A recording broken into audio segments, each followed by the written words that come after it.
Hello there, I'm Robert Hogan and I'll be showing you a playthrough of the first two scenarios of Stalingrad Z. Stalingrad Z is a tactical skirmish campaign game set in the zombie outbreak during World War II. You play as a team of survivors battling to escape the war-torn city of Stalingrad. Now before I begin, a couple of quick notes. Firstly, you will have noticed that I'm doing this playthrough in Tabletop Simulator. The components that are being used for the most part are the same as the physical. A couple have had some slight updates, but nothing that's going to affect today's playthrough. There are a couple of components where we're just proxying in something from the Tabletop Simulator itself, just where that was, the most convenient option to do that. And just to mention that this Tabletop Simulator mod is going to be made available in the near future for people to try out. It contains the first 5 scenarios. There'll be a post in the Stalingrad Z Insiders Facebook group when that's available. So if you'd like to join that, there'll be a link in the description of this video, and look out for that in the future. Alright, so the playthrough today, I'll be teaching the rules as I go. It's not going to be a comprehensive teach. There is going to be a how to play video coming out, which will be the full comprehensive rule teach. But I will be covering the basics today, and it should give you a pretty good indication of how to play the game.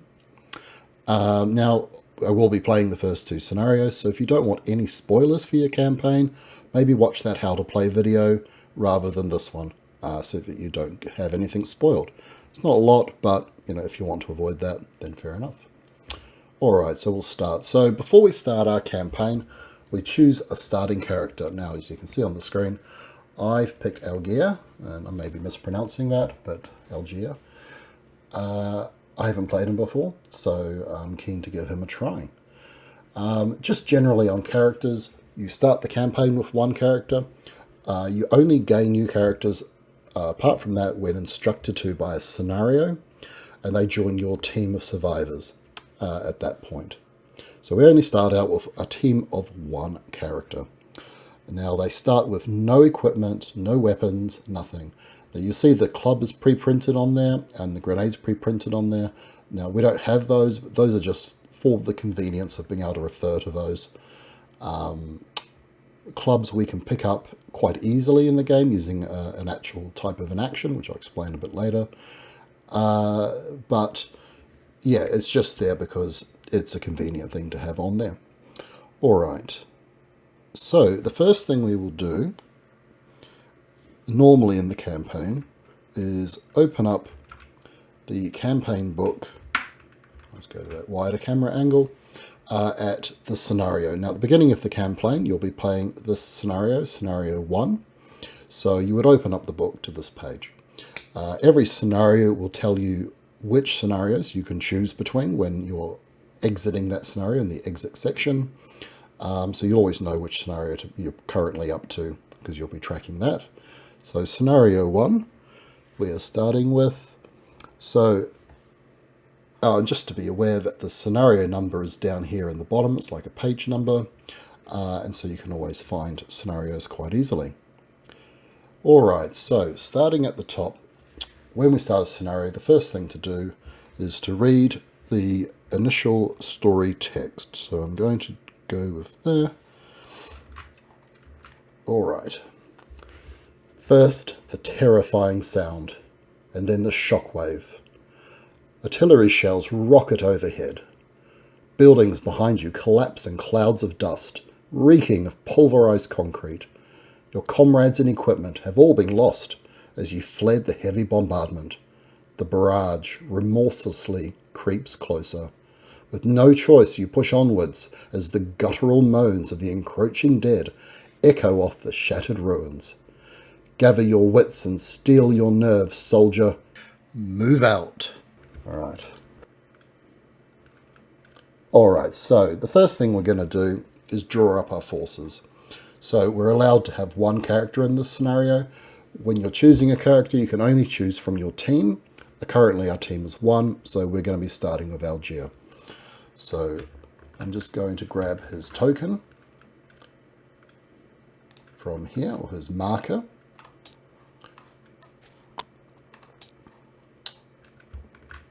I'll just come put that next to the character sheet for the moment. So the other forces we have in this are the zombie forces, of which there are 4 betas. So again, you'll be grabbing the stuff from the box in the actual game. I've just got them up here. So I'm going to grab 4 beta zombies. Now normally, these would be flipped and you shuffle them down here in the pool. They're all zombies in this case, so shuffling isn't going to make too much difference. In the tabletop simulator we have this bag which auto shuffles. Because they're all betas, I'm just going to pop them all there unshuffled because it doesn't make any difference. Alright, so that's forces. Now setup. So first step, place your character on the square marked A. So we grab our Algier marker.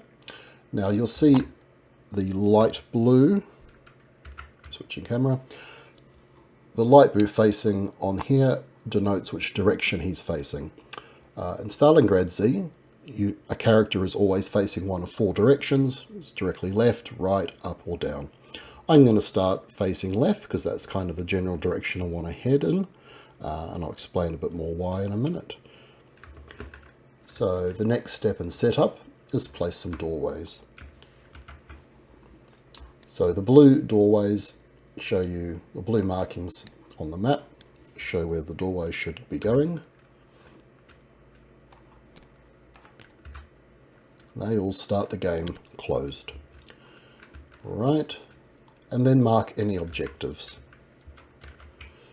So the objective markers are these blue tokens here, and you just mark them, as it says in the instruction, place on the squares marked O. So we have 2 objectives sitting out there at the moment. So we'll continue with the setup. Now the last thing, before we do that, one other thing you always do is just place the round marker on the first space of the round track. Alright, objective. So our objective for this mission, for this scenario, is exit at the point marked with a green arrow, which you can see on sort of the top right of the screen there. And that's it. So that's the main objective. That's the thing we have to do to complete this scenario. We do have a secondary objective. Now, secondary objectives are optional. You don't have to do them, but it's usually beneficial to do so. So in this one, it is search for 2 objective squares marked with an O. Roll a 1d12 to determine the result. So we can find some useful loot, and that's something I'm definitely going to want to do. I'm going to need every bit of resource I can muster to make it out of Stalingrad. So definitely a good idea to do that. Now, searching is what we call a special action. I'll come on to that in a little bit. Then things to remember, this section just contains a few little rule tips. I'll cover these as we go through the the playthrough. But they're useful reminders that might be relevant to the scenario that you're playing. Finally, you've got that what you can find. Well, not finally quite, but all we read at the moment. Just some icons there showing you what's potentially up for grabs in this scenario. Now finally, that exit scenario, we don't look at that until we actually finish the scenario. It's not the end of the world if you do happen to glance at it, but just try and avoid looking at that or reading it during the setup of the scenario. Alrighty. So at that point, we've finished setup. That's all there is to it. So the game itself is divided into a series of rounds. And each round is divided up into some segments. So I've put in, this is actually a part of the reference sheet that comes with the game. I've just grabbed an image here for us to be able to refer to during this playthrough.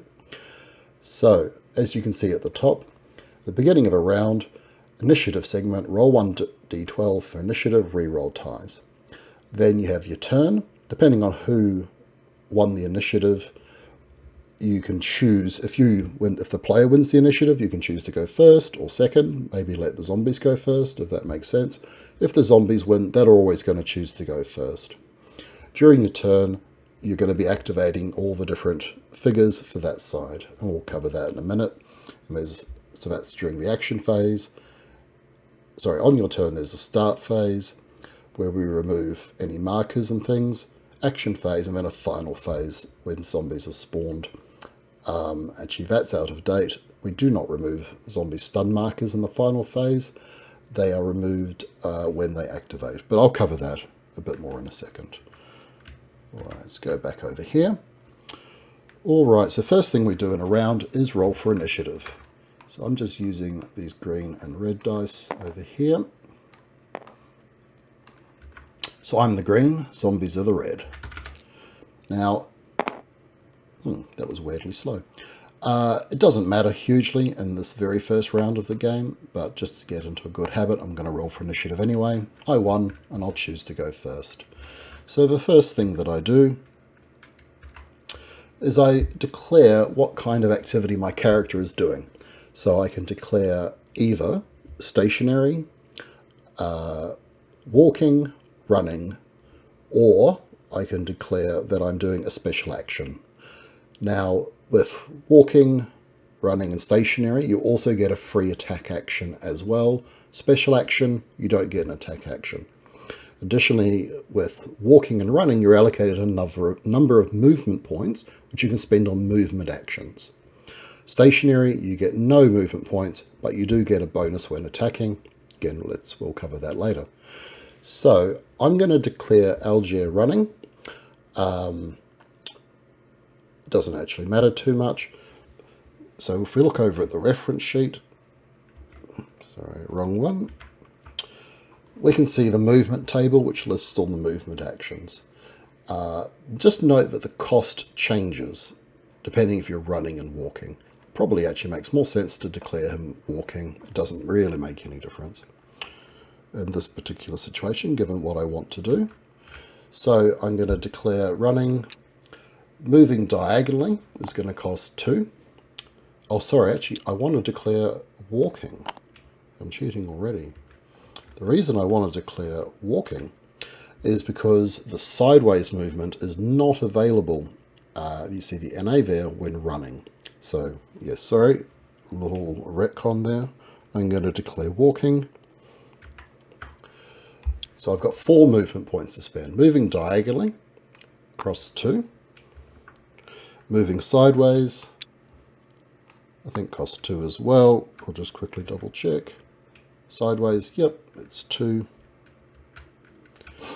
And that puts me next to that objective for next round, which is what I wanted to achieve.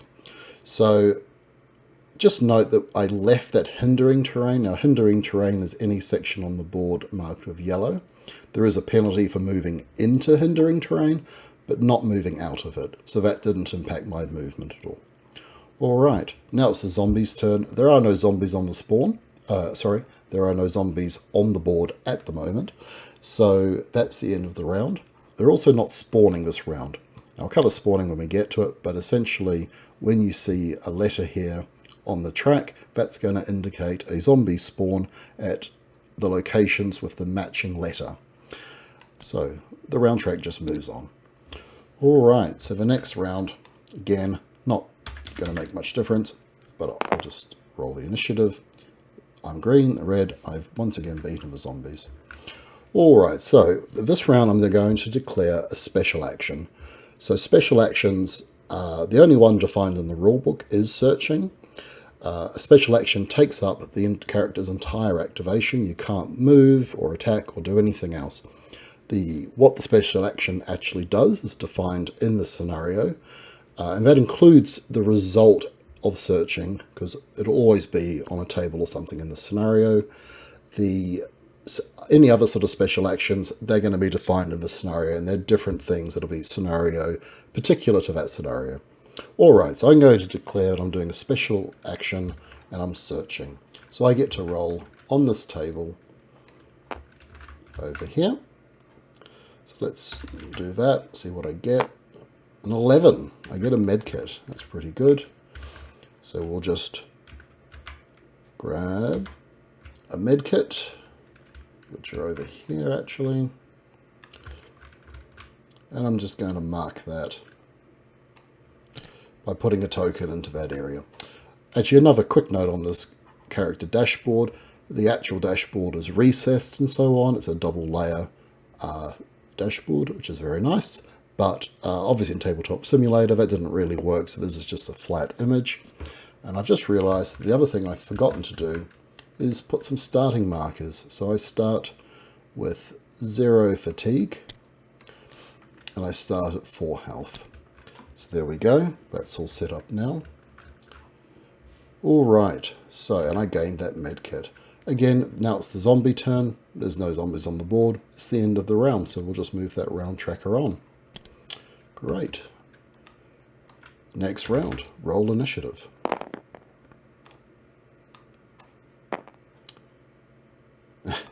I've won initiative apparently, after a very lazy roll there from the Tabletop Simulator dice.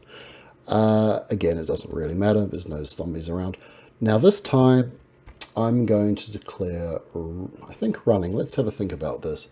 I'm going to have to move forward, open that door. So opening a door, if I remember correctly, the cost is the same. No, it's more expensive when running. It's going to be 2 for running. So let's pop back and have a think about this. So if I move forward, it's going to be 1, regardless of whether I'm walking or running. So let's say I walk, it would be 1. 2 for opening the door, 3 to move into there, and then I'm stuck because I can't move sideways with only 1 movement point. It costs 2, and it would cost an extra 1 to move into this hindering space, so I wouldn't be able to afford. So if I declare running instead, it will be 1, it'll be 2 to open the door instead, so it's going to be 3, 4 to move there. Now I could move diagonally up here, but I would get burnt by the fire. Actually, no, I can choose to take the hindering penalty instead. So when you move diagonally past 2 squares, if one of them's empty, completely open, then that's fine. You won't incur any penalties. When you've got a situation like this, where you've got 2 different things, you can choose which one to take the penalty from. So I could choose to take the hindering penalty there. So that would be 1 to move there, 2, 3, 4 to move out there, 5, 6. Yeah, so running is going to be the way to go here. So I'm going to declare running.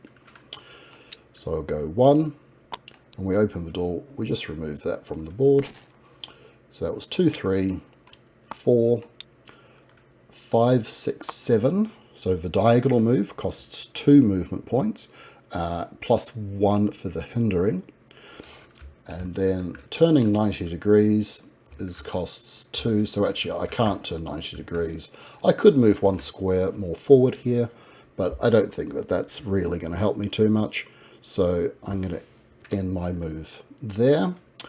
Now, what we hadn't covered prior to this, and really I should have been doing it, is that at the end of my movement, if I haven't used, sorry, at the end of my activation, if I haven't used my attack, I'm declared covering. Now, I don't have any weapons, so that's not going to be super useful for me at the moment, but a covering marker allows you to attack either during the zombie turn or during the beginning or end segments, really any time at all during the round. So, that's the stationary marker. That's the I ran, so we place that marker there to say, well, he's covering, but essentially that number represents a penalty on his attack. So, because he ran, it's a bit harder to get a shot off, etc. It's not going to make any difference, but just for completeness, let's include that. All right. So that's going to be the end of the round. It's the zombie turn. No zombies. We'll move it on. All right, so we have a zombie coming on. So let's roll for initiative. That's fallen. There we go. So the zombies have a -4 on their initiative, which I didn't mention before. So effectively, that's changed to a 4. Now that means that they are winning initiative, so they're going to go first. Actually kind of suits me here. It's not going to be too much of an issue.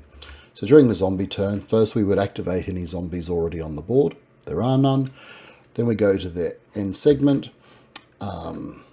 Is that the right terminology? I'm just going to check that. Sorry, their final phase. Final phase of their turn, at which point zombies spawn. Now, we know that because the round tracker is covering an S. So we would pick a random zombie token and place it on the S location or locations on the board. Now, if I have a line of fire to, that is, I can see the zombie, we automatically flip it. So to talk about line of fire, essentially you check whether a character has a line of fire to a marker or to a square by drawing a line from the middle of their square to the middle of the other square. And then if that line, any terrain that line goes through is then got to be considered. Essentially any obstructing terrain, and I haven't mentioned obstructing terrain, but obstructing terrain are basically all walls, any closed doors, and any terrain or squares with a red border, they will block line of fire, and obviously you cannot see through those. Hindering terrain does not block line of fire, so I can see the zombie just fine. So we flip him over, and it's a beta. There are any betas, so we kind of knew that already. Alright, now because that's the end of the zombie turn, he doesn't get to activate or move. Now they went first because they won initiative. Right, so it's now my turn. Now I'm unarmed. Now I can use a movement action. It's a special action which is actually covered in the armory section of the rulebook, where you can spend, I think it's 3 movement points to grab a club. I'm not going to do that. I'm just going to hightail it out of there. Now, I've just noticed what I forgot to do when I completed that objective before. So when you do complete an objective, you always remove the objective token just to show that that's been done. You can only complete an objective once, so that just keeps a record of that, that I have done that and I can't do it again. Alright, so yeah, I'm going to declare, I think probably running. Oh, and also at the beginning of my segment, you remove any covering markers. I'll just pop that up there. Alrighty. I'm going to probably declare running. So let's see, it would be a 1-2 to turn to face upwards, 3-4 to move diagonal, 5, 6, 7, and that's about it. Walking isn't going to be better, it's going to be 1, 2, 3, yeah, it's going to be better to run. So I'm going to declare running. So it'll be 1, 2, 3, 4, and that diagonal moves fine because one of the squares I'm moving past is empty. 5, 6, 7 to get to there. And that's going to be the end of the round. So we move the round marker on. We roll initiative for the new round. And the zombies have pretty comprehensively won that, even with their -4, taking them down to an 8. I have a 1. So, zombie movement. So, zombies are reasonably straightforward to move. We first activate the zombies, and we activate them in a particular order. So basically, we activate them from bottom to top, and then from left to right. So we look at the bottom row, and we go from the left, work across to the right, and as we encounter the zombies, we activate them. There's only one zombie on the board here, so we're going to be activating him. So when moving, again, it's a reasonably straightforward process, particularly so as there's only one character on the board, but I'll cover it a bit more fully than that. So the first thing you do is decide who the target is. Now, a zombie's target can be really anything living. They're not fussy. The only thing living on the board is me, so I'm going to be its target. If there are multiple targets, they go with the closest target. That is the target it could move to in the move adjacent to in the smallest number of moves. So he's going to be targeting me. Now he can't move. Zombies will not move diagonally past a fire. They also cannot move into hindering terrain. So he has no way of getting through on this side. So he's going to be heading off this way. Now zombies, beta zombies only have one move. So when you decide where they move, there are 3 options that the zombie will look at. And it will do the first one that it can do successfully. So you look at the first, can it do it? Yes, it does it. No, go to the next option, and so on. The first option it looks at is, can it move adjacent to a character? And just a note on adjacency, when we say adjacent, we mean orthogonal adjacency. That is the square directly above, below, left, or right of the character. So can he move adjacent to me? No, he's too far away. Then he says, can I move diagonally adjacent? Can't do that either. The third option is to progress along the shortest path to get adjacent to the character. So he's just going to move diagonally to there, because that's really his only option. And that's it. So then we go to the end of their turn. They're going to spawn. So we're going to get another zombie in that spawn location. And again, I've got line of sight to him, so he flips over. All right, now it's my turn. So I will declare, I don't know that it matters too much. I'm going to declare running. That'll cost me 1, 2 to turn that way. 3, 4 to open the door. 5 to get to there. 6, 7. Now, just a little bit more on special actions. You can perform a special action either on the objective square or adjacent to it. And that's what I did earlier on. Now, I could actually move all the way onto that, but it makes more sense for me to just search from that adjacent square because it's a more direct path, which probably doesn't matter too much. A more direct path to get up to that green arrow, and it'll cost me less movement points on this turn. All right, so that's the end of my movement. And again, I ran, I'm marked as covering. It won't matter here, but that is how that works. All right, so we're moving on to another round.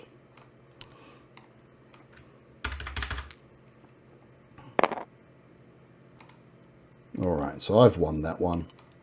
Now I can choose to let the zombies go first if I want, and sometimes tactically that is the thing you want to do. In this case, I'm just going to go first. I'm going to declare a special action. I'm going to declare that I'm searching, so I get to roll on this table again. And it's a 6. What do we get on a 6? Some ammo. That's a pretty nice find. That's certainly going to come in handy later on in the campaign. So we'll just add some ammo there to our gear. Great. As I mentioned, special action, that's taken my entire turn. Now it's the zombies go. Alright, so the 2 zombies will activate. Now this bottom one will activate first. Obviously he can't get next to me, either diagonally or anything, so he's going to move along the shortest path. Now, his shortest path is going to be, I think, 1, 2, 3, 4, 5. Now, zombies are not super smart. They will only go along the shortest path. Now, sometimes there are a couple of ways that they can go, and they'll do whichever one they can actually successfully complete. But in this case, I think if he was to move here, that would not be his shortest path. Let's check. 1, 2, 3, 4, 5, 6. So he actually just crashes into the back of that other zombie. As I say, zombies, they're just not that smart. Alright, next we will activate this guy. Now he can definitely progress along his shortest path, so he's going to move up into that position there. Finally, we have spawning. Now, when you have a scenario where you've got a zombie already on the spawn space, you just place the zombie marker that would be spawning next to that on the board, and as soon as that square is available, he's just going to move in there. He doesn't activate if that happens, as it usually will during the zombie turn, but that gets him onto the board. Alright, so that's the end of that round. Now we're getting to near to the end of this round, to the end of the round tracker. All that happens when you reach the end and have to progress is that you just go back to the beginning. However, when that happens, you can't gain any experience. Now I haven't talked about experience yet because you gain experience in Stalingrad Z through killing zombies, and I haven't killed any. So maybe it would be a bit of a cheeky idea, but it may be a good one, to get yourself a club, whack some zombies, gain a few early experience points, but obviously you're taking a little bit of a risk there if you want to do that. All right, so did I roll for initiative already? I think I did. I think I won initiative. I can't quite remember. I'm going to roll again. Memory of a sieve. Alright, so I've won that because the zombies received that -4. You will generally win initiative unless something happens to modify the zombie roll. No spoilers. Alright, I will declare again, and I again forgot to remove that objective marker when I did it. I'm going to declare running. So I'll go 1, 2, 3, 4, 5, 6, and then 1 off the board, 7. You always assume that the space off the board is just an empty, standard, unobstructed, not hindering terrain square. And I've completed that scenario. Now that scenario obviously is very straightforward. It's really just to introduce you as the player into movement, spawning, and a few of the other concepts. It does not stay that easy, not at all. Alright, so I'm going to move on to scenario 2 now. So we'll just clear these guys off the board for the moment.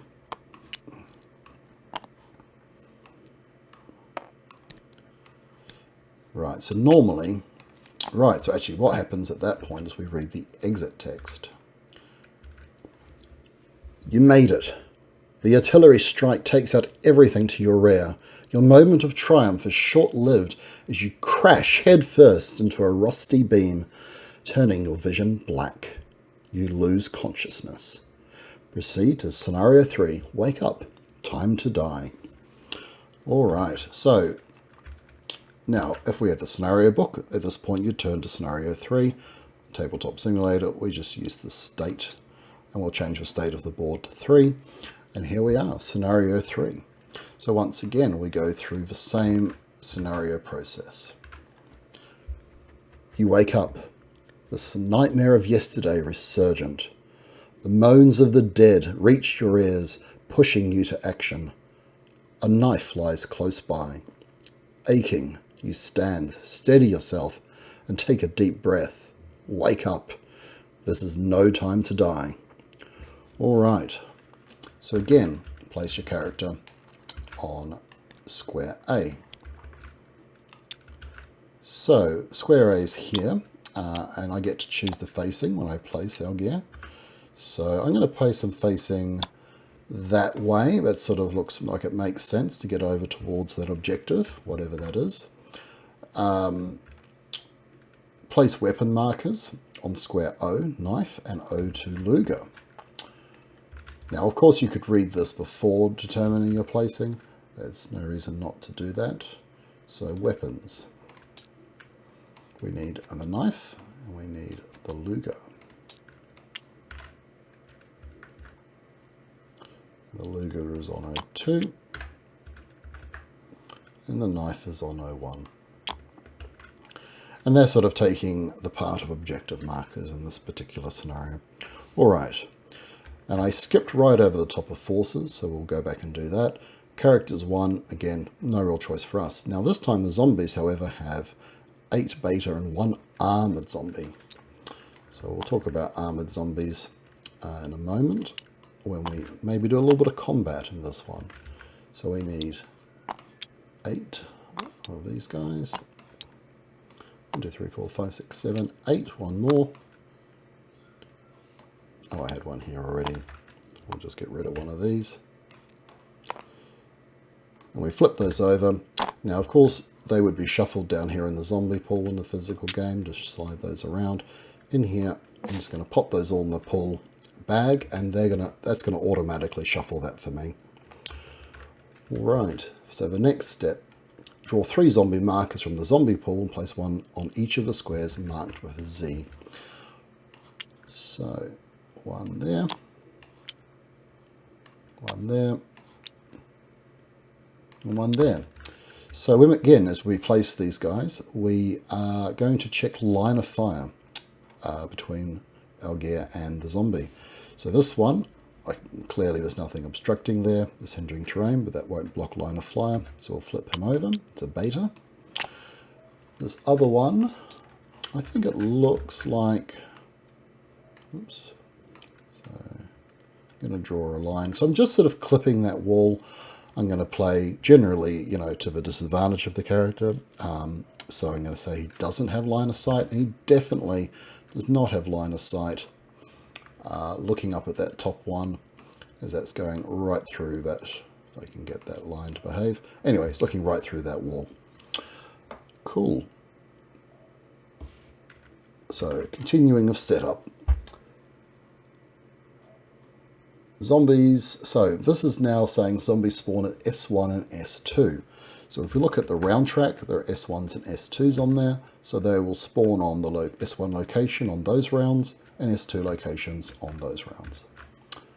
But we don't do anything for that as part of setup. So our objective is to pick up the knife and exit at the point marked by the green arrow. So we have to get the knife to successfully complete this objective. Our secondary objective is to pick up that Luger. You may pick it up along with 1 ammo, and that certainly sounds like a good idea, to get hold of the Luger and get hold of a gun. Alright, things to remember. Covering, can use it any time. Record zombie kills for experience on your team control sheet. So the team control sheet's another thing that comes in the game, which allows you just to keep track of your experience and character details. I think the rest of this I will cover as we play through. And as we can see, we can find the knife, Luger and ammo. Alright, and that's it. We're ready to start the round, start this scenario. So, whoops. I thought I'd locked that in place. Alright, I'm going to do that now. Lock. Great. Alright, yes, rolling initiative. Right, so that's a tie with their -4, which means we re-roll.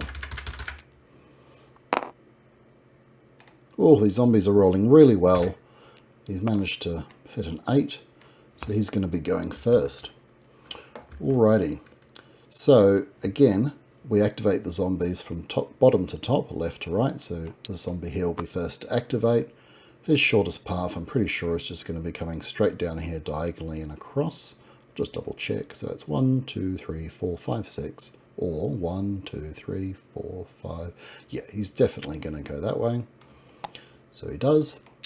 He, again, it's going to be down. It could be to that C. So 1, 2, he won't go there. 3, 4, 5. I think that 5 means 6, 7, 8, 9, 10, 11.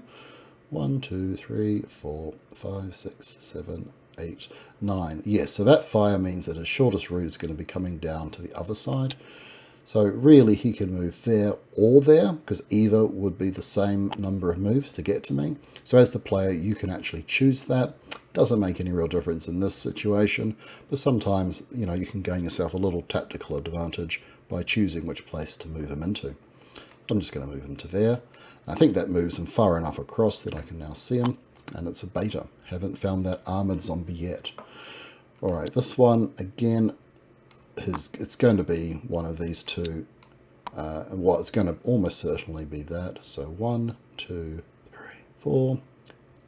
Diagonally, yes, you can go there. 5, 6, 7, 8, 9. Or 1, 2, 3, 4, 5, 6, 7. Yeah, no. Again, his fastest route will be coming down around here, past the fire. So he could actually, again, he could go straight ahead here, but I'd rather sort of start moving him over there so I can see if he's that armored zombie or not. Alright,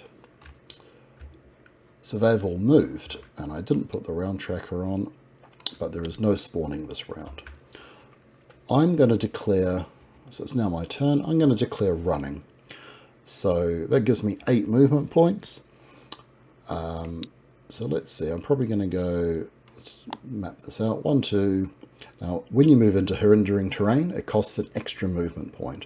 So to move diagonally normally is 2, plus 1 is going to be 3. So it's going to be 1, 2, 3, 4, 5.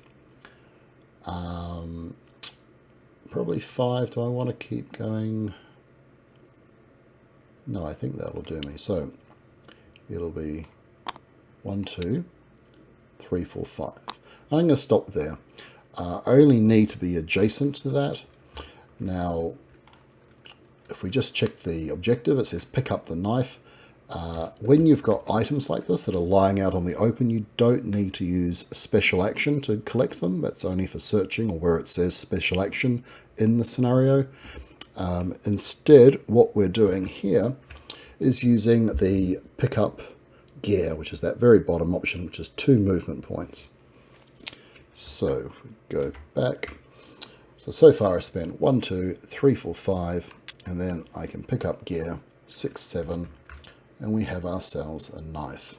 Now when you pick up, you can immediately slot that in on the character, and you can actually swap weapons around. Effectively, it gives you like a free switch weapons action. So I'm going to put that into my ready hand. So we have a knife. We are armed and dangerous. You can actually attack, I think, unarmed. Or maybe that rule was pulled out. I'd have to double check that actually. I might pop a little comment in afterwards in the notes regarding that. All right. So that's the end of mine. Well, that was 7. Yeah, no, there's nothing else I could really do there. And again, that means that I've run and I'm covering. Don't think it'll matter, but that's what it is. All right, zombies have already gone. That's the end of the round. We'll move the tracker on and we'll roll for initiative again. And again, I thought I'd locked this, but apparently I had not. I'm just going to pop that back.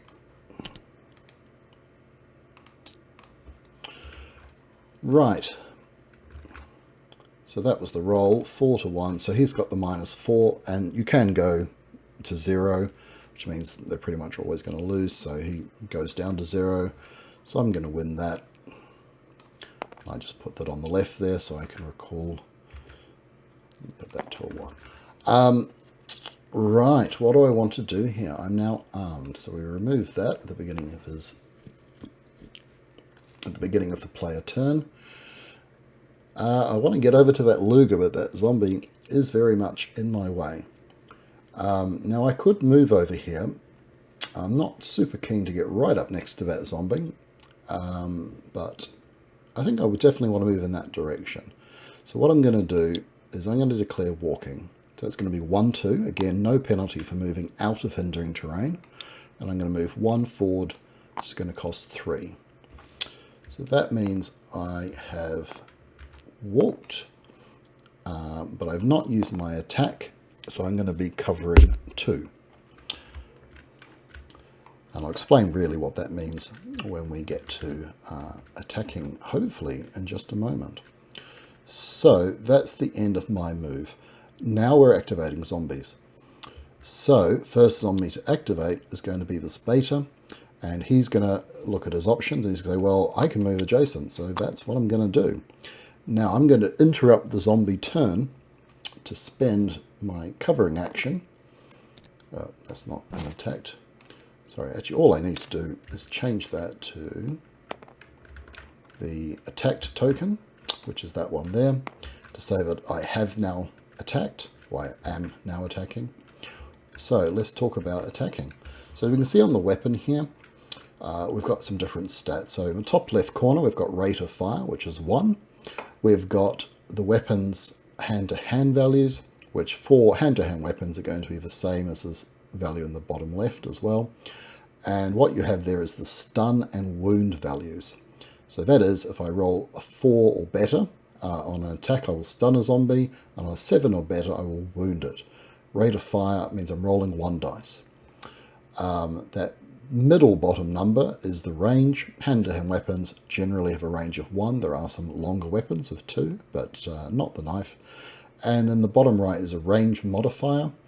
For hand-to-hand, there is no range modifier because they are not ranged weapons. So when I attack, I'm going to be rolling a 1d12, and I want to get at least a 4, if not a 7. All right, let's see how we go. And yep, that's my rolling for you. A 3, so that's a swing and a miss. All right, so let's continue activating those zombies. This one, again, he's just going to come straight down. Actually, when I moved across here, I gained line of sight to this guy, so he should have been flipped over. He's also going to move, so let's have a look at his shortest route now. 1, 2, 3, 4, 5. 1, 2, 3, 4, 5. So he can go either way. Oh, actually, 1, 2, 3, 4, 5. No, because he doesn't want to move diagonally around that fire. He is going to come this way. Now, when you're determining that shortest route, you don't consider other zombies. That is, it doesn't matter if the way is blocked by other zombies, they're still just going to go that way. If that means they end up crashing into a zombie, well, they're a zombie, they don't care. So that's just, yeah, how you calculate that shortest path. Alright, so we've activated all of those. Then at the end of their turn we do spawning. So that's going to be a zombie on S1. So we'll grab one from the zombie pool, pop it there. We do have line of sight. Flip them over, it's another beta. Armored, still lurking in the pool. So that is going to be the end of the round. We'll move that initiative tracker on. We'll roll for initiative. Good, I have one initiative. That could have been a bit bad for me if I hadn't. But there you go. So, alright, I'm going to attack again. Well, first I have to declare. So what am I going to declare? I don't want to stay next to him. Having said that, as I said, stationary would give me an advantage when attacking. But I'm not feeling that confident because, frankly, I can roll terrible most of the time. So let's declare walking. All right. So I'm going to use my attack action, and here's, I guess, what something else to mention is you can use your attack action and movement actions in any order. So you can move, attack, move, or attack and then move, whatever. It's up to you. So yeah, I'm going to attack again. Now, if we flick back to the reference sheet, on the left here we've got some attack modifiers. Now, so one of them is what the level of activation is. So figure is walking is 0. So I've got no real modifier on that attack. All right. So I'm going to be rolling this dice, and again, I just need a 4 or better here. You know, that would be a nice. I got a 6, so that's a stun. So I didn't manage to get a kill, but let's pop a stun token next to him. Yeah, so that's interesting. So he will not attack me because he is stunned. So I don't need to move away from him. Now, as I said, I want to get over to that Luger. And I declared walking. So I think that zombie's far enough away that he's not going to get me. So I think I'm just going to go 1, 2, 3 diagonal for 2 plus the 1 for the hindering to there. And that'll be it. All right. Now we have the zombie turn.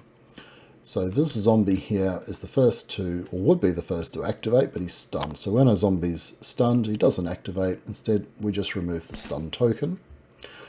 Next, this guy is then next because he's left on that row. So to get adjacent, well, the only place he can get adjacent to me, or the closest, he would also consider this space. But that one's closer, so he's just going to move straight down. This guy is going to come across. This guy, so 1, 2, 3, 4, 5, 6, or 1, 2, 3, 4. Yeah, no, definitely go there. And there's no spawning this round, so this moves over. So those zombies are closing in on me like a ravenous, well, not like a ravenous, as a ravenous horde of flesh-eating ghouls. Right. So new round. Let's roll some initiative. Again, it will be quite bad for me. I really don't want to lose this initiative roll. Let's see how we go. Ooh, okay, very low from me, but luckily also low from the zombies. I win initiative. All right. So now this zombie is in my side arc. So the way essentially it works is the free squares in front of you are your front arc, and then if you imagine a diagonal line coming out from there, it progresses, you know, in that direction. You can't attack into your side arc, so I can't attack that zombie at the moment.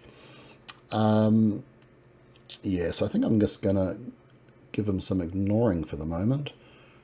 I'm going to be a little bit careful here not to get trapped. Again, I only need to be adjacent to that gun to pick it up. So I think what I'm going to do, 1, 2, 3, yeah, so turning when you're walking only costs 1 and it doesn't cost any extra in hindering. Hindering only costs an extra when you move into the hindering space. So I'm going to declare walking. That's going to cost me 3. And then I'm going to spend 1 turning that way. And hopefully, not sure where that other one went to. I'm now covering it 2 at walking. Yep, that looks good. I haven't picked up the gun yet, but I can do that next turn. Alright, now it's the zombie turn. So again, activating the zombies. This fellow down here is going to come this way, trying to get around to that side position to me. This guy, so he could actually go there or there, because it's 2 moves to this adjacent position either way. I think it might be to my advantage. I don't think it makes... Oh, well, I want to move him there because I want to stab him. That was the whole point of me covering. So he's going to go there. And again, I'm going to interrupt this zombie turn to have a crack at this zombie. Hopefully, we can get a better result here. Let's go again. A 3. Yep, that's about what I expected. All right, so we'll take that off. Sorry, just change that to an attack. Oh yeah, there's the other one. So I've attacked, so we continue with their turn. This one here, again, we look at those options. Can't move adjacent, but he can move diagonally adjacent, so he will. This one here, his shortest path, he's got a couple of options, so 1, 2, 3, 1, 2, you know, etc. So he can move to either one of these squares. I'm going to choose to put him down to there. That might help me very slightly. Might not be making it out of this scenario the way things are going at the moment. All right, so I'm going to... That's the end of the round. I'm going to... Oh, sorry. End of zombie turn. He's going to spawn at S2.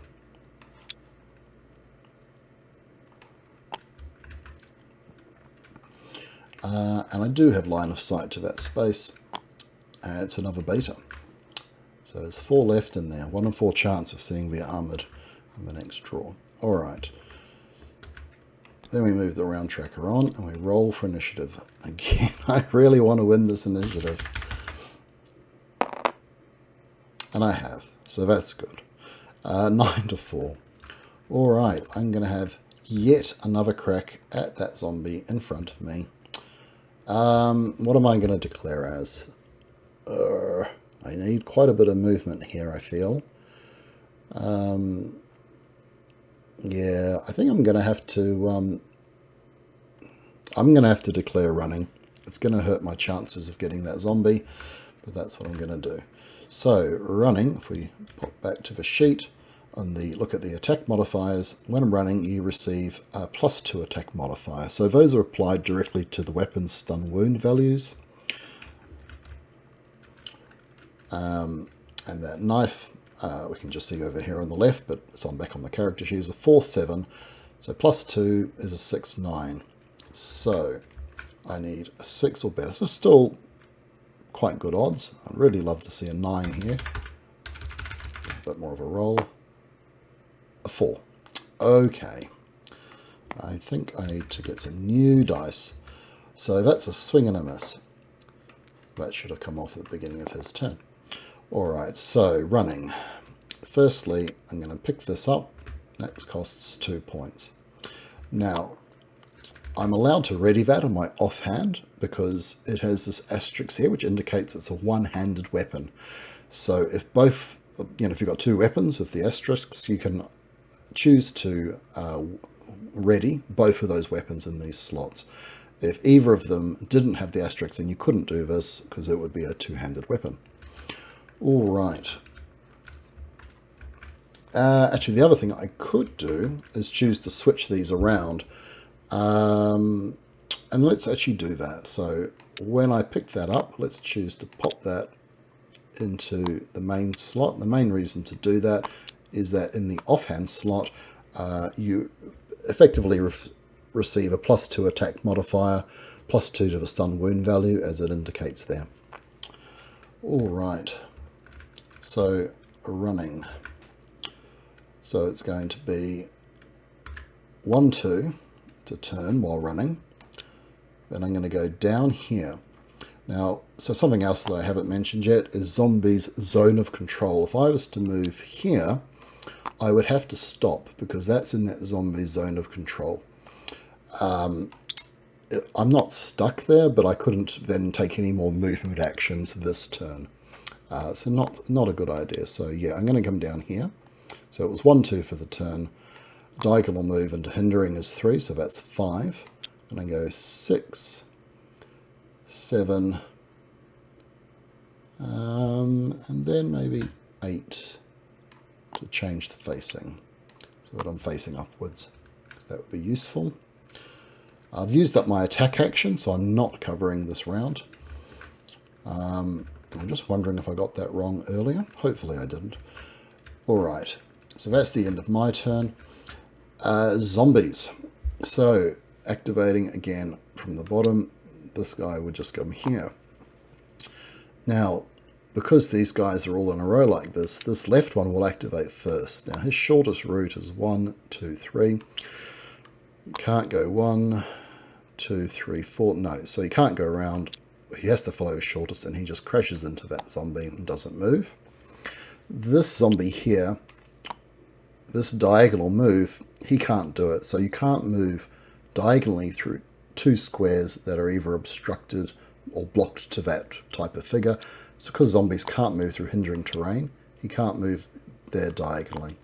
So he also will not move. This one, however, will move down to be diagonally adjacent. This one, clearly his shortest route is going to be that way. Now I can choose to move him there or there, because either way it'll be the same. 1, 2, 3, 4, or 1, 2, 3. Yep, it doesn't make any difference. I think I'll choose to put him there. Don't know actually, but it matters. No, let's keep this in case I have to scarper this way or something. Let's keep that route clear. I'm going to put him to there. All right, and that's the end of the round. Let's move that on. We'll roll for initiative. Not as worried this time. And lucky for that, because I have lost the initiative this time round. All right. So, activating zombies. He's going to go there. This one can move adjacent, so he will. This one here has the same problem again. He can't... No, going this way around would definitely be longer. So 1, 2, 3, 4.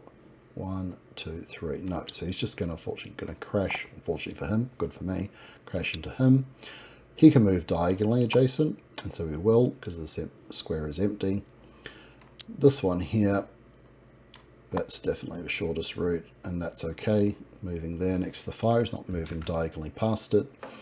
So they're all activated, and we're spawning again onto S1.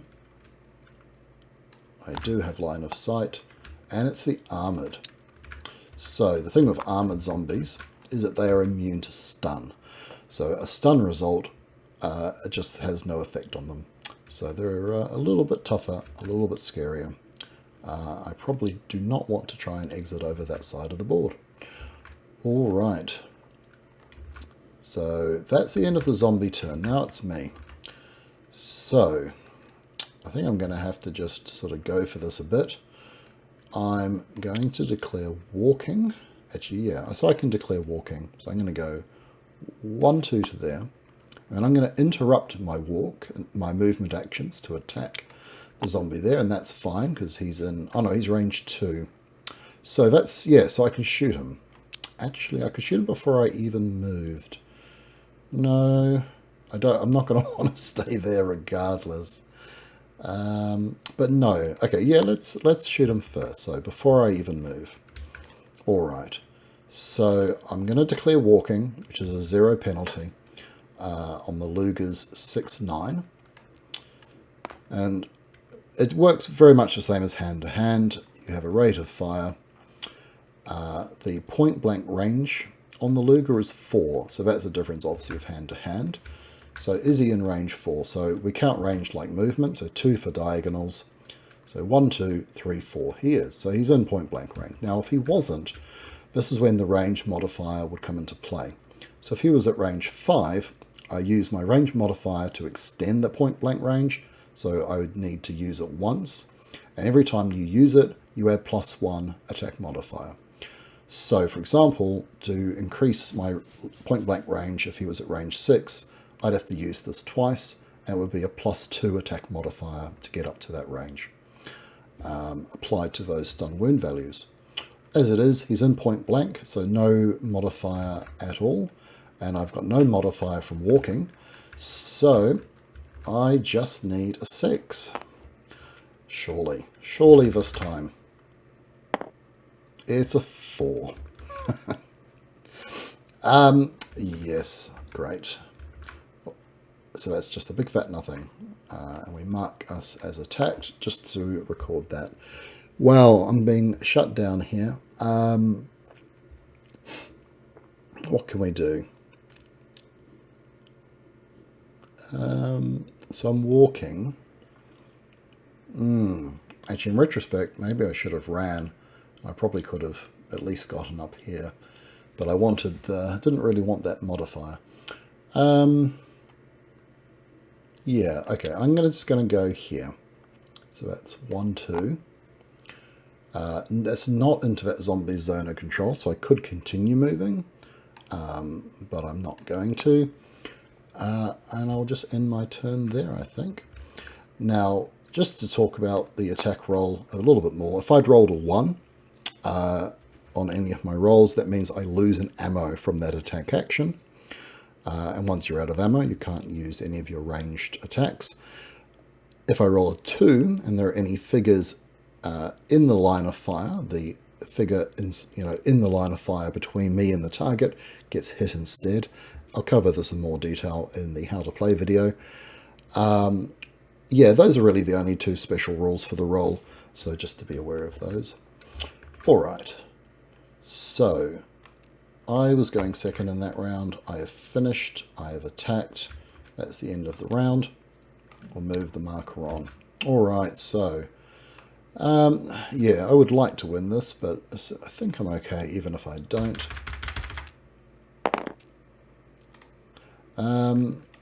So an 11 versus an 8, so -4, 7, I win. Alright, I'm going to declare, let's see, if I come up this way, I can go 1, 2, 3. Oh no, because I take the penalty, and so because I'm moving past the hindering terrain, I would take +1 for this one and +1 for this. So that would be 4 just to get to there. Okay, so I'm going to declare running. I will declare running and I will head up here. That's going to cost me 4 movement points. Then 1 more to here, so that's 5. 2 to turn when running, so that's 6, 7. And 1 more to move forward. That's 8. So let's have a go at attacking this zombie again. I've got the +2 attack modifier on the weapon on the Luger's 6, 9, so that's an 8, 11. So I'd love at least an 8 here. An 11 would be great. Alright, let's see how we go. Ooh, and we have a stun. Okay. That's some pretty good news. Alright, so I've now attacked, and that attack modifier is still sitting there. Should have been taken off, but I have attacked now. So that is the end of my turn. Alright, zombies activating.